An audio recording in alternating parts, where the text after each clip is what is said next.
Fala, meus filhotes, professor Kevin aqui, e hoje a gente vai conversar um pouquinho mais sobre bioquímica, continuar essa nossa ideia, falando especificamente hoje sobre lipídios, tá? Então toda vez que a gente pensa sobre lipídio nada mais é do que as gorduras do nosso corpo. Então toda vez que você pensar em gordura, óleos, você vai lembrar que tudo isso são exemplos de lipídios, certo? A gente vai entender hoje quais são as características principais dessas moléculas e principalmente como é que classificamos essas moléculas ali dentro da biologia e qual que é a função biológica de cada uma delas. Ou seja, para que eu uso lipídio no meu corpo? Por que ele é tão importante? Por que eu não vivo sem ele, tá? Então isso também é bastante importante para a gente conversar no nosso dia de hoje, beleza? Então vamos embora para a nossa aulinha e hoje brincando um pouquinho com os nossos lipídios. Toda vez que a gente pensar em lipídio tem como característica geral, né? Algumas coisas são super importantes. Primeiro, todo lipídio ele é uma estrutura extremamente apolar,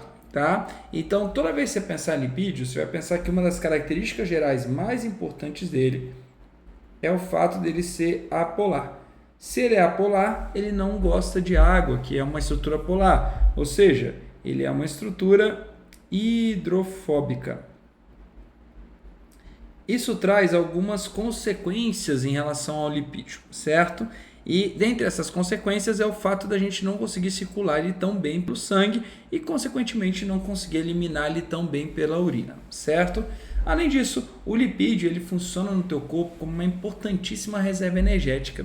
Toda vez que a gente falar de lipídio, tu vai perceber que ele te dá mais energia do que carboidrato de longe. Então, só para ter um parâmetro de comparação, 1 grama de lipídio ela libera mais ou menos 9 quilocalorias. Agora, quando a gente pensa em 1 grama de carboidrato, isso libera mais ou menos 4 quilocalorias, tá? Então, significa que o seu corpo, toda vez que ele processa os lipídios, ele vai processar realmente de uma maneira que é mais rentável, certo? Porém, isso tudo tem uma contrapartida, legal? Os lipídios eles são mais lentos ao serem degradados pela tua fisiologia. Ou seja, se o teu corpo precisar só do lipídio, ele vai ter que ter um metabolismo um pouquinho mais desacelerado, porque o lipídio não vai conseguir dar esse tanto de energia de uma vez só, igual o carboidrato ele dá. Então, o carboidrato a gente quebra rapidão, lipídio a gente demora um pouquinho mais. Então, por mais que ele seja mais rentável, ele também é mais demorado, tá? Tanto que uma coisa interessantíssima, quando a gente analisa essas canetas emagrecedoras, né, que viraram moda, né, hoje em dia, a gente percebe que um dos efeitos que ela vai fazer vai ser retardar um pouquinho a parte metabólica, tá? Mas Kevin, que estranho, eu estou retardando o metabolismo e ao mesmo tempo estou emagrecendo. Eu sempre ouvi falar que o metabolismo acelerado era o que emagrecia. Também, você tem duas formas de emagrecer. Ou você retarda o metabolismo, fazendo o indivíduo realmente consumir muito pouco alimento, que tira completamente a fome, e ao mesmo tempo queima muita gordura e aumenta a saciedade, mas o corpo ele fica um pouquinho mais, né, vamos dizer que letárgico em relação a isso. Ou senão eu aumento o metabolismo do cara, certo? Só que aumentar o metabolismo também tem algumas outras consequências que não são tão legais, que é o que um termogênico faz, por exemplo. Então, um termogênico ele aumenta o seu metabolismo ali para você queimar mais. Só que ao mesmo tempo ele também aumenta outras coisas ali que pode fazer com que você passe mal. Por exemplo, aumenta o teu batimento cardíaco, aumenta a tua pressão sanguínea e isso pode ser bastante danoso para a tua fisiologia, certo? Então, esse retardo do metabolismo das canetas emagrecedoras é justamente porque ao otimizar o acesso da gordura, isso faz com que justamente você tenha uma redução ali metabólica total. Então, o seu metabolismo ele tem dificuldade de responder de forma rápida a determinadas coisas, beleza? Os lipídios eles podem ser armazenados de uma maneira muito mais concentrada que os carboidratos. Então, isso também é importante em vários contextos biológicos. Então, um exemplo claro disso aí é quando a gente fala de lipídio em sementes ou lipídios em ovos, tá? Como ovo de galinha. Por que tem muito lipídio? Justamente porque o lipídio ali ele é capaz de ficar mais concentradinho. Então, com menos espaço eu guardo mais energia, o que para essas estruturas são muito importantes, beleza? A gente percebe que o ato de consumir muitos carboidratos, certo? Durante a sua alimentação, certo? E claro que a ingestão de gordura também, né, em grande quantidade faz com que a quantidade corporal de lipídio aumente, tá? Então assim, você pode aumentar a quantidade de gordura no teu corpo mesmo sem de fato consumir a gordura diretamente, tá? Justamente porque o seu corpo ele vai convertendo ali o excesso de carboidrato ali em moléculas de gordura para guardar como reserva energética de maior prazo. Tá? Então, por isso que é tão perigoso a gente também consumir uma quantidade de carboidrato muito grande. Então, às vezes você fala, Kevin, mas eu não estou consumindo nenhuma carne gordurosa, não consumo muito óleo, nem nada disso. Mas, sei lá, mas adoro consumir doces, por exemplo, adoro consumir, né, uma grande quantidade de carboidrato. Isso também vai fazer com que você aumente o seu percentual de gordura corporal, certo? Além disso, a gente sabe que os lipídios eles são armazenados lá nos adipócitos, né, que são células de gorduras que ficam ali no seu tecido conjuntivo adiposo, perfeito? É claro que a distribuição de gordura em homens e mulheres é diferente, tá? Então a gente tem um padrão de distribuição de gordura para testosterona elevada e um padrão de distribuição de gordura para estrógeno e progesterona elevada, tá? E isso faz com que, por exemplo, os organismos que são biologicamente femininos, eles normalmente costumam acumular mais gordura nas nádegas, nas pernas, tá? Nos seios, é bem comum. Quando você pega os organismos masculinos, eles geralmente acumulam muita gordura na barriga, tá? É o principal local que acumula gordura, tá? E além disso, né, também pode ocupar um pouquinho nas mamas, perfeito? Então, essa quantidade de gordura, essa distribuição de gordura tem muito a ver com o hormônio ali sexual de cada um dos sexos biológicos, perfeito? A gordura ela tem uma atuação como isolante térmico, ou seja, ela vai fazer com que o calor ele não saia do teu corpo com grande facilidade, e aí tu vai perceber que organismos biológicos que vivem em locais muito frios normalmente tem uma grande camada de gordura, principalmente a gordura marrom, que é um tipo de gordura que produz calor, né, em maior quantidade. Isso é bem interessante porque mantém o corpo do cara aquecido, principalmente para animais homeotérmicos, como por exemplo os mamíferos e as aves, perfeito? Ele também atua na formação da membrana plasmática. O principal componente da membrana plasmática é um fosfolipídio, que é um tipo de gordura. Ele também atua como isolante elétrico, tá? Que é bastante importante. Ele também atua, né, como impulso nervoso ali, né? Então, quando a gente pensa no isolante elétrico do impulso nervoso, a gente está falando da bainha de mielina, que é justamente onde deixa o impulso ser saltatório, que o impulso fica muito mais rápido. Ele forma alguns hormônios e vitaminas, então a gente já estudou as vitaminas lipossolúveis e outros hormônios, como a gente falou aqui, testosterona, estrógeno e progesterona, são hormônios, né, que também eles têm natureza lipídica, e como a gente falou no início da nossa aula, eles são estruturas que são apolares, ou seja, eles são estruturas que são hidrofóbicas, eles não gostam de água de jeito nenhum, beleza?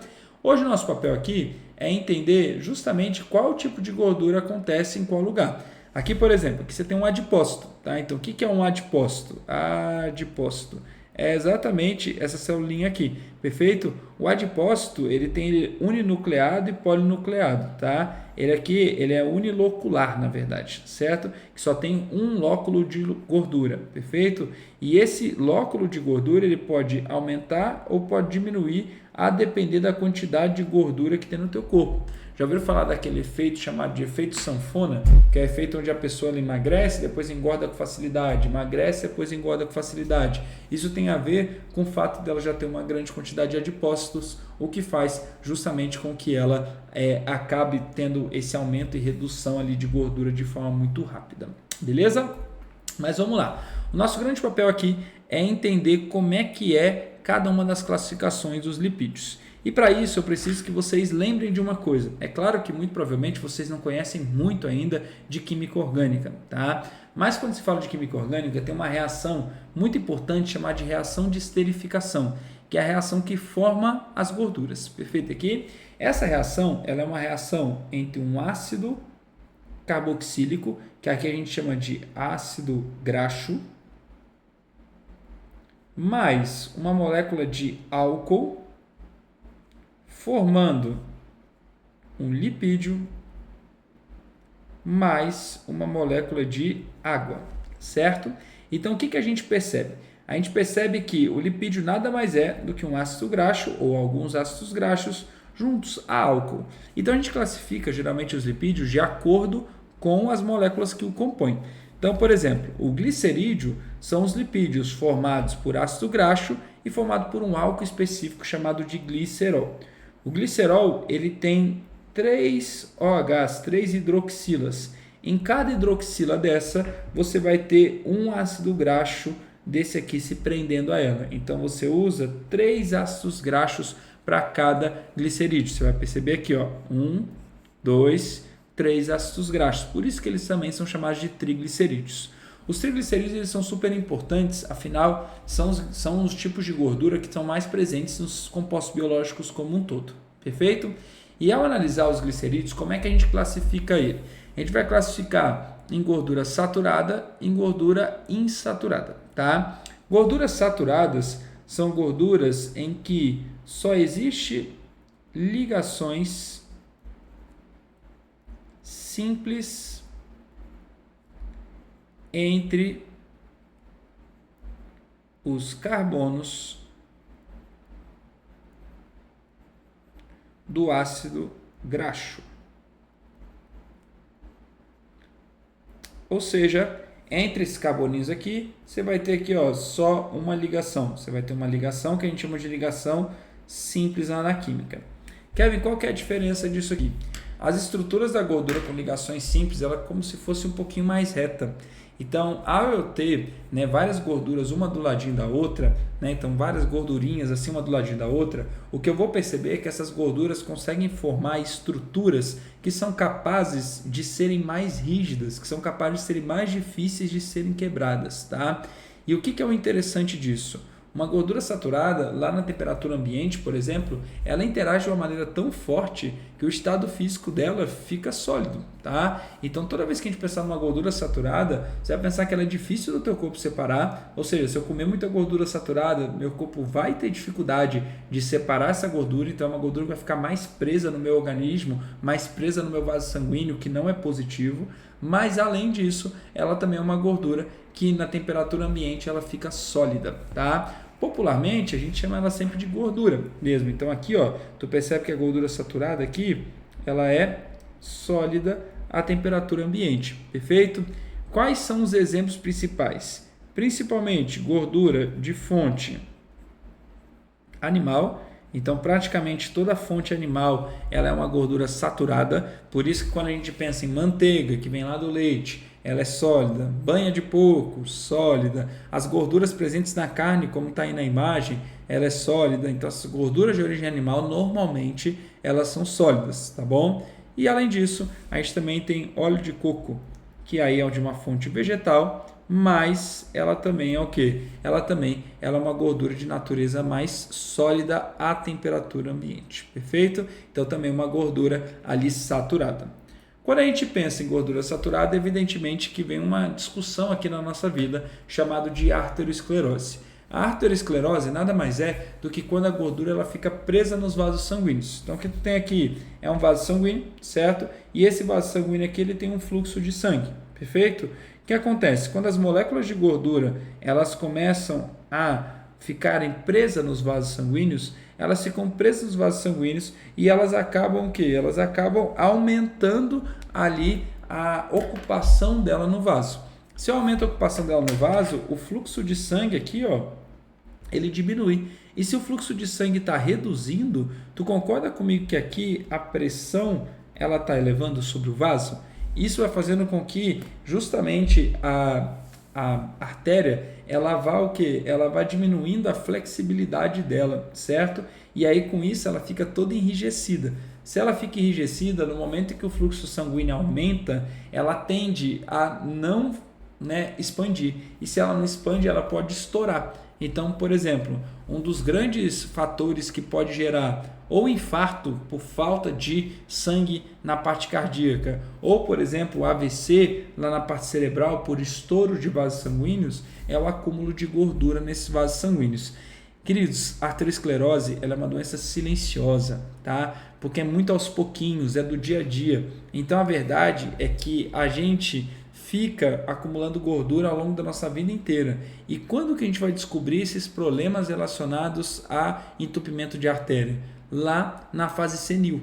Então, por exemplo, você talvez tenha um familiar aí e esse familiar ele talvez tenha arteriosclerose, talvez tenha vasos sanguíneos entupidos. E tu vai perceber que ele descobriu isso geralmente acima dos 40 anos. A gente percebe que homens têm uma propensão maior de acumular gordura nos vasos, certo? E isso evidentemente que acaba sendo uma doença que nos homens é bastante presente e que a gente tem que tomar cuidado. Tá? Como que a gente evita isso? Diminuindo o consumo de gordura, aumentando a atividade, né, física, o que aumenta, né, a degradação da gordura dentro do seu corpo, certo? E evidentemente que mantendo os exames em dia, tá? Para caso essa aterosclerose ela comece a aparecer, você consiga tratar ela o quanto antes para evitar qualquer tipo de acidente mais sério que possa deixar sequelas, beleza? Então isso é uma doença bastante perigosa e bastante silenciosa e tem muito a ver com gordura saturada, beleza? Quando se fala de gordura insaturada, a gordura insaturada precisa ter pelo menos uma ligação dupla entre os carbonos do ácido graxo. Então escreve isso aí, ó. Pelo menos uma ligação dupla, certo? Então, por exemplo, aqui nessa molécula que você está vendo na sua imagem, entre esses carbonos aqui, você tem uma ligação duplinha. Essa ligação dupla aqui, a gente chama ela de insaturação. E essa insaturação é exatamente o que vai causar, certo? Essa característica de gordura insaturada, beleza? O que a gente percebe? Que a insaturação ela costuma entortar as moléculas. Então, por exemplo, toda vez que a gente pensa em gorduras insaturadas, elas costumam ser dessa forma. E aí, como essas moléculas elas estão tortinhas, evidentemente que aqui, ó, elas têm natureza líquida no corpo. Então, normalmente a gente chama ela de óleo. Então, toda vez que a gente pensar num óleo, a gente está pensando numa gordura insaturada, tá? Existe gordura insaturada do tipo cis e gordura insaturada do tipo trans. Isso tem a ver com a isomeria química, tá, dessa gordura. Então, provavelmente você já ouviu falar de gordura trans. Gordura cis pouco se fala, né, no dia a dia, mas gordura trans a galera fala bastante. E a gordura trans ela é muito mais estável, então ela tende a fazer mais mal para a saúde. Então, gordura trans é uma gordura que ela é ruim para a saúde, tá? Enquanto que a gordura cis, ela é uma gordura que ela é boa ali para a tua saúde, certo? Então é uma gordura ali que costuma fazer bem para a tua fisiologia, perfeito? Essa gordura líquida, essa gordura em óleo, tá? Onde que ela é encontrada em maior escala? Principalmente em vegetais, beleza? Então a origem vegetal é a principal origem ali das gorduras insaturadas, mas a gente também tem gordura insaturada de origem animal, como por exemplo, nosso ômega 3, tá? Então, ômega 3, também conhecido como óleo de peixe, ele é uma gordura de fonte animal, certo? Ou seja, ele é uma gordura insaturada de fonte animal, inclusive é uma gordura insaturada muito boa, porque ela atua no teu corpo, né, como um antioxidante fortíssimo, ou seja, ela está ligado a destruir aqueles resíduos celulares que são muito negativos, além dela também atuar na composição da tua bainha de mielina, ali da esfingomielina, então é super importante no processo, né, de formação ali da bainha de mielina. Então auxilia muito o seu sistema nervoso, super, hiper, mega importante para a nossa vida, tá? Então, ômega 3 aqui, uma gordura importantíssima para a gente, beleza? Quando a gente pensa em cerídeos, cerídeos são gorduras formadas por álcool de cadeias longas, tá? O que um álcool de cadeia longa demais, Kevin, ele me traz como consequência química, né? Você sabe que gordura já é apolar por si só, perfeito? Porém, os álcools, eles geralmente são estruturas que são polares, tá? Então, quando eu tenho um álcool muito grande, ele costuma trazer uma apolaridade muito grande para a molécula. Então, toda vez que a gente pensar em cerídeos, você vai pensar que ela é a gordura mais apolar que existe. Em outras palavras, galera, cerídeo, ela serve como um tipo de estrutura que é impermeabilizante. Então ela serve para não deixar a água passar de um lado para o outro dentro de células, dentro de estruturas biológicas, tá? Então, por exemplo, você está vendo aqui uma folha, tá, de planta, beleza? E essa folha de planta, ela tem aqui, ó, do lado de fora uma cutícula, certo? Que é esse lugar aqui, ó, cutícula, perfeito? A cutícula, ela muitas vezes pode ter cera para evitar a perda de água pela folha. Então, por exemplo, uma folha do cerrado que é uma folha de um local que tem, né, estação de seca prolongada, ela geralmente tem uma cutícula cheia de cera, tá? E essa cutícula cheia de cera justamente vai evitar com que essa planta perca água para a atmosfera de uma maneira muito fácil, tá? Então, super importante ali para a gente. Além disso, quando a gente pensa em cera, você pode pensar em cera de ouvido, que serve para impermeabilizar o teu ouvido, não deixando com que o teu ouvido fique úmido. A umidade no ouvido faz com que haja proliferação de fungos e bactérias, o que traz otite ou inflamação no ouvido, certo? Super perigosa, super chata, super dolorosa, então não é também uma estrutura que vale muito a pena não, tá? Você tem os lipídios complexos, que são os lipídios que possuem, né, além de lipídio, mais alguma coisa inserida nele. Então, por exemplo, a gente tem aqui o principal exemplo, fosfolipídio. Fosfolipídio é o nosso principal componente de membrana. O que significa isso? Toda vez que a gente pensa no fosfolipídio, ele é uma estrutura formada de lipídio, certo? E de fósforo, perfeito?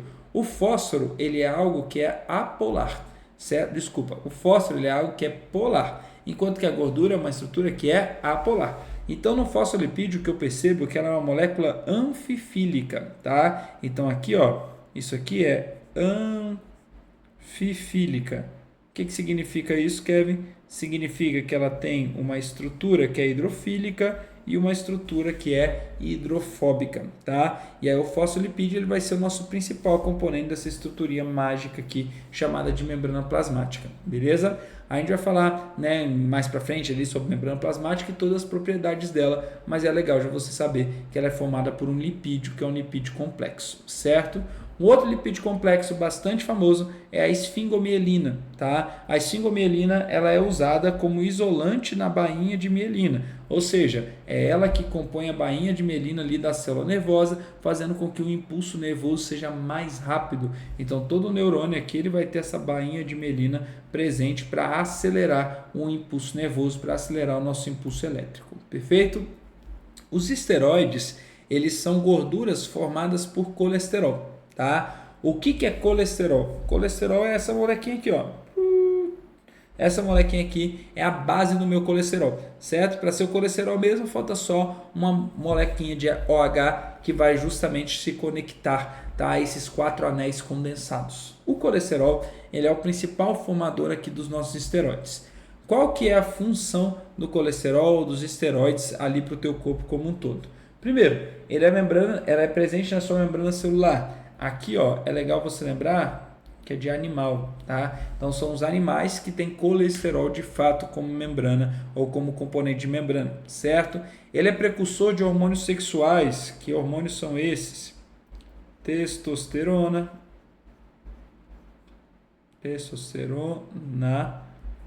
estrógeno e progesterona. Então esse aqui são os meus hormônios sexuais.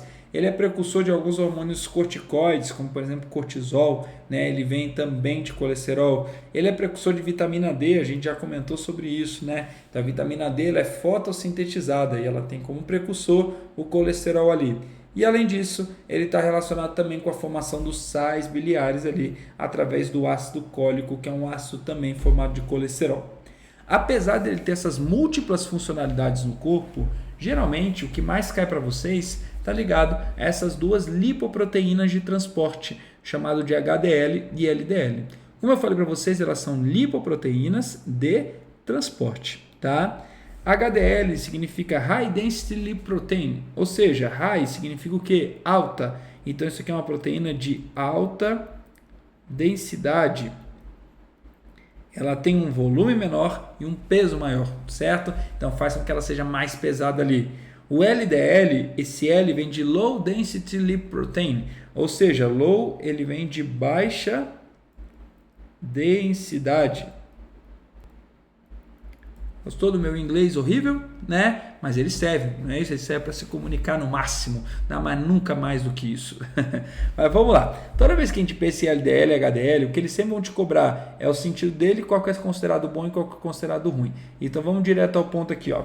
O HDL, ele é um colesterol que ele vai tirar a gordura do tecido e vai levar para o fígado. Então, ó, ele está pegando a gordura que está presa no meu tecido e ele está devolvendo essa gordura para quem? Para o meu fígado, certo? Que é o meu grande reservatório, né? E vamos dizer que distribuidor de gordura no corpo, perfeito?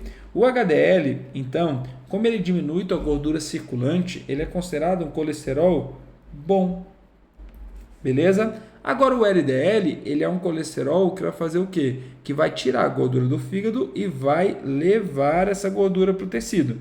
Isso é excelente, galera, porque todo tecido precisa de gordura.